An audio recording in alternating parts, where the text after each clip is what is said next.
Silver never killed him. Silver, as the werewolf's one weakness, doesn't appear anywhere in European folklore. Screenwriter Kurt Siodmak put it there in the 1941 script for Universal's The Wolfman. And by his own telling, the idea arrived while he was listening to the Lone Ranger on the radio and heard someone shout, "Hi-yo, Silver!" He wrote the poem, too. Even a man who is pure in heart and says his prayers by night may become a wolf when the wolfbane blooms and the autumn moon is bright. Villagers recite that in the film like old country wisdom, and Siodmak made it up at a typewriter. Here's the wild part. The movie that invented the silver rule never fires a silver bullet. Larry Talbot is beaten to death by his own father with the silver-headed walking stick Larry had bought earlier in the picture. There's no full moon rule in it either. Talbot changes when the wolfbane blooms, and the full moon only turns up 2 years later in Frankenstein Meets the Wolfman, where grave robbers open his tomb and moonlight falling on the body brings him back. So Silver held for exactly one film. Then, in House of Frankenstein,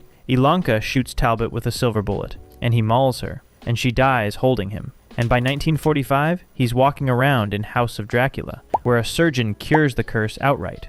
He turns up cursed again in Abbott and Costello Meet Frankenstein in 1948, with no explanation offered at all. Silver put Talbot down twice, in 1941 and again in 1944, and both times he was back by the next release. That's a fatal weakness with a 0% success rate across 5 films. When Universal rebooted the character in January of 2025, Lee Whannell dropped the silver, the full moon, and the poem entirely, and his werewolf goes down from one ordinary gunshot to the chest.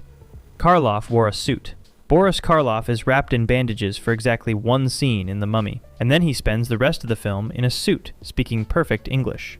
Karl Freund's 1932 picture has Imhotep wake up, leave the wrappings behind, and reappear as a modern Egyptian scholar called Ardeth Bey. He doesn't shamble, he doesn't drag a foot, he's articulate the whole way through. The lurching, bandaged monster everyone actually pictures is a different character from a different series, a mummy called Karis, introduced in The Mummy's Hand in 1940 as a reimagining rather than a sequel. Karis stays wrapped and silent across a run of Universal films through the 40s, and he's the one people are describing when they do the arms out impression. So the pose on every mummy poster since belongs to the knockoff series, not to the film everyone thinks they're remembering. Nosferatu invented the sunlight. In Bram Stoker's 1897 novel, Dracula walks around London in broad daylight. The sun weakens his powers, nothing more. A vampire being destroyed by sunlight isn't in the book, and it isn't in folklore either. It arrives in 1922 in F.W. Murnau's Nosferatu, where Count Orlok is destroyed at dawn, after Ellen keeps him at her bedside until the cock crow. Nosferatu was an unauthorized adaptation of Dracula, and Stoker's widow, Florence, sued the production company and won, with a court ordering the prints destroyed. The copies that survived are the only reason anybody can watch it today. Why the sunlight got added is still argued. One reading is that Murnau's team needed something that wasn't in the novel they'd never licensed. Another is simply that it's a better ending. Robert Eggers restaged that same death in his own Nosferatu in December of 2024, and he's said the sun isn't really the killer, because in the folklore he was working from, the vampire has to be back in the grave by first cockcrow. So the rule every vampire movie now treats as a law of nature started as one production's workaround for a book it didn't have the rights to. Romero broke it first. The first zombie ever put on screen in Night of the Living Dead picks up a rock and uses it to smash a car window. George Romero's 1968 film is where the world got its zombie law, the slow, mindless thing driven only to eat human flesh, and yet the cemetery ghoul, played by Bill Hinsman, chases Barbara to the car and then reaches for a tool. That's problem solving, about 10 minutes into the film that supposedly banned it. It keeps happening. Later in the same picture, other ghouls pick up rocks to smash the headlights on the truck, and Karen Cooper, after she turns, kills her mother with a garden trowel. Romero has said he never thought of them as zombies at all. In 1968, they're called ghouls, and he only borrowed the word zombie from Haitian tradition afterwards. Then he spent decades pushing further in the other direction. In Day of the Dead in 1985, a zombie called Bub is conditioned by Dr. Logan until he salutes, handles a razor, listens to music through headphones, shows real affection for the man training him, and finally remembers how to fire a handgun. By Land of the Dead in 2005, Big Daddy is organizing other zombies, teaching them to use tools and weapons, and leading them across a river. So the mindless rule survives about 10 minutes of the film that invented it,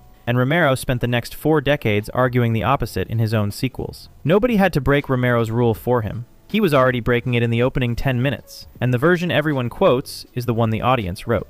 The midnight rule is nonsense. Gremlins hands you 3 rules in its first 10 minutes, and the film itself can't keep 2 of them straight. Joe Dante's 1984 picture, produced by Steven Spielberg, lays them out plainly. Keep him out of bright light, never get him wet, and never feed him after midnight. The water rule falls apart on screen because the gremlins in Dory's tavern spend the entire sequence drinking beer and soft drinks, both of which are mostly water, and not one of them multiplies. The bright light rule falls apart in the same scene, where Kate works out that gremlins flinch from a lit match, while the gremlins around her are smoking lit cigarettes and cigars the whole time. And the midnight rule has no endpoint. There's no off switch. 6 years later, Dante turned the complaint into a scene, and in Gremlins 2, the new batch, the Clamp Center staff corner Billy and interrogate him about what the rules actually mean, including what happens if a Mogwai gets on a plane and crosses a time zone. Dante has said the filmmakers found the rules irrational themselves, and that some of those questions came straight from things fans had asked about the first film. The sequel's best joke is the people who wrote the rules admitting on screen that nobody could ever make them add up. By the way, if you're enjoying this, I make videos like this all the time, and a subscribe would really help me out. Thanks. Brains came from a spin-off. The zombies who moan for brains aren't Romero's creations at all. They belong to The Return of the Living Dead, written and directed by Dan O'Bannon in 1985, and that film only exists because Romero and his Night of the Living Dead co-writer John Russo split over how to handle sequels, with Russo's side keeping the Living Dead name. O'Bannon even gave the behavior a reason.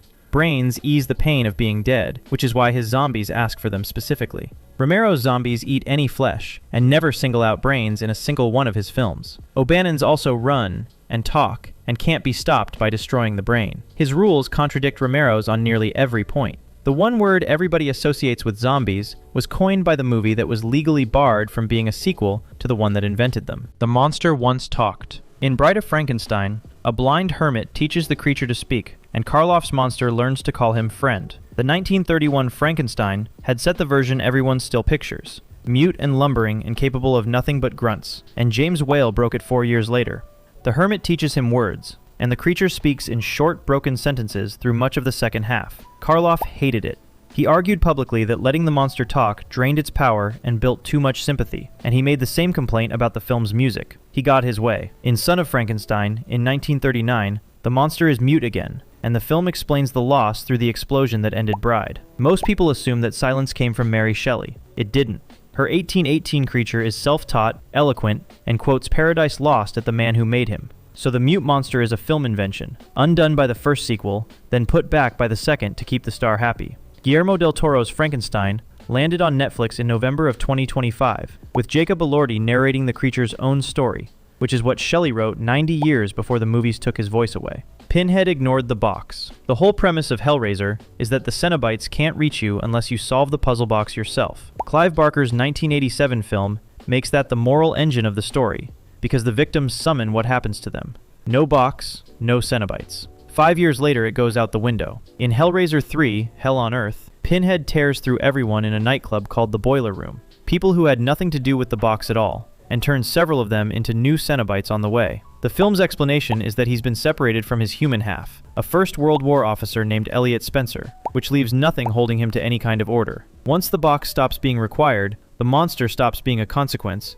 and becomes an ordinary slasher. Take away the puzzle box, and Pinhead is just a man with a knife, which is what the third film accidentally proved. The Queen was a rewrite. Ridley Scott filmed an answer to where alien eggs come from, cut it for pace, and the answer the franchise runs on now flatly contradicts the one he shot. Alien originally included a sequence near the climax where Ripley finds Dallas and Brett cocooned in the hold of the Nostromo, partway through being turned into eggs. Fans call it egg morphing. Scott cut it because he felt it slowed the final act, and with nothing left on screen explaining how the creatures reproduce, the question was still wide open when James Cameron came to write Aliens. Cameron's answer was the Queen, one enormous egg-laying female at the center of a hive. And that image is what the whole franchise has been built on ever since. The two answers can't both be true, because egg morphing needs no queen at all, when any captured host becomes an egg on its own. Then, in 2003, Scott restored the deleted sequence for the Alien director's cut, so both incompatible explanations now sit inside official releases of the same series. The timings drift just as badly. Kane's chestburster in the original takes hours from implantation to emergence, and in Alien Covenant in 2017, implantation to burst runs a matter of minutes on screen. Fans point to David's engineered strains being different organisms, though no film has ever said so. One life cycle, 2 officially released origins, and a gestation window that shrinks from hours to minutes inside the same series. The Alien Queen, the creature the whole franchise is built around, only exists because a scene ran long in 1979. Chucky changed his own curse. 3 films are built on one restriction, that Chucky can only take the body of the first person he revealed himself to, and the 4th film deletes it. In Child's Play, in 1988, Charles Lee Ray is bleeding out in a toy store and uses a voodoo chant to Damballa to put his soul into a good guy doll. The rule that follows is narrow and specific, and it's the reason he spends 3 films chasing one boy, Andy Barkley. It's also the entire engine of the plot, because without it, he takes any passing adult and the story's over in 20 minutes.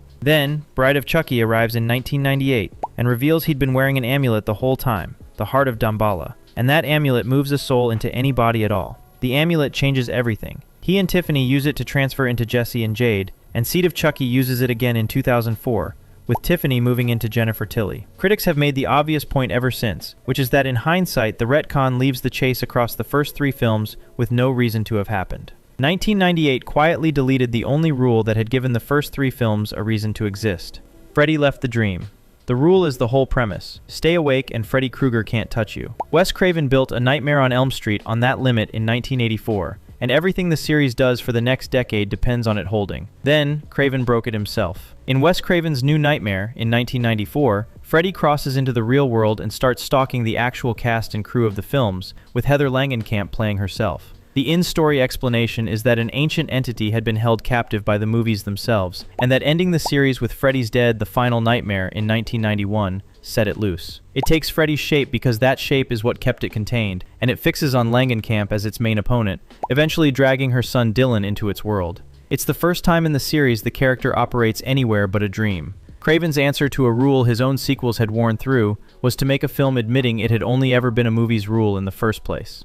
Crosses need a believer. Jerry Dandridge laughs at the crucifix in Peter Vincent's hand and tells him the object isn't the problem, the faith behind it is. Tom Holland's Fright Night, from 1985, gives Roddy McDowall the part of a horror show host who has waved props at fake vampires his whole career and believes in none of it, so when he raises a cross, nothing happens. Later, once he finds his nerve, the same cross drives Jerry back. Then the film breaks the rule it just invented. The cross works on Evil Ed with no faith condition attached at all. Fans explain that by pointing out Ed is newly turned and weaker, a reading you'll find collected on TV tropes and in fan posts going back years, but the film itself never says it. The movie bolts a faith requirement onto the crucifix and then quietly ignores it 2 scenes later. Kong had no fixed size. The Kong on screen in 1933 is at least 3 different sizes, depending on which shot you're watching. Marion Cooper originally imagined a 50-foot ape, but Marcel Delgado and Willis O'Brien built the stop-motion armature to an 18-foot scale instead. The full-size head used for close-ups was built to a 40-foot scale. The full-size hand was built to a 70-foot scale because Fay Wray had to sit in the palm and look held rather than perched on it. That's the hand and the armature, built nearly 4 times apart inside the same film. Cooper then adjusted the miniature scales and the camera angles scene by scene so Kong read at whatever size the shot needed, which means the inconsistency wasn't a mistake somebody caught later. It was the working method. Kong was never any particular height at all. He was built to whatever the frame needed that day. Dracula kept dying differently. Christopher Lee's Dracula is destroyed by sunlight in 1958, by running water in 1966, and by a hawthorn bush in 1974. Lee played the part across the Hammer series for 16 years, and almost every entry killed him a different way. In Horror of Dracula, Peter Cushing's Van Helsing pins him into direct sunlight with an improvised cross, and he crumbles to dust. In Dracula, Prince of Darkness, he's driven onto breaking ice and finished by running water, an idea lifted from Stoker's novel rather than from the previous film. In Dracula AD 1972, Van Helsing uses holy water and forces him onto a bed of spikes, and an earlier flashback kills him with the spoke of a broken carriage wheel. By The Satanic Rites of Dracula, he's caught in a hawthorn bush and finished with a fence rung to the heart. Every film also invented its own resurrection to undo the last one, usually a blood ritual over the remains. The series never settled on what actually kills him, because a fixed rule would have ended the franchise. However many films in, the only consistent rule about killing Hammer's Dracula was that it wouldn't stick. The Predator became the hero. The Predator's code has been on screen since a city hunter scanned a pregnant police officer in a subway car and chose to walk away. That's Predator 2 from 1990, where the creature's mask reads Leona Cantrell's pregnancy, and it spares her even though she's armed. No children, no unarmed, no pregnant targets. That scene is the closest thing the franchise has to fixed lore. Dan Trachtenberg rebuilt the whole series' reputation on taking the hunt seriously again with Prey in 2022, and then he flipped it. Predator Badlands came out on the 7th of November 2025, and it's the first film in the series told from the Predator's point of view. The main character is Dek, played by Demetrius Schuster Koloamatangi, the runt of a clan on the homeworld Yautja Prime, whose own father plans to kill him for being weak. Dek escapes to a planet called Jenna to kill an apex creature called the Kalisk and prove himself, and he spends the film carrying Thea, a Wayland-Yutani synthetic played by Elle Fanning, who has lost her legs and navigates for him in exchange for the help. The monster now has a home planet, a family problem, and a talking sidekick borrowed from the Alien films. The rule that made the Predator frightening ended in November of 2025, with a Predator hauling a talking robot across a planet to impress his dad. If this was worth your time, consider subscribing so you catch every upload. Thanks for watching.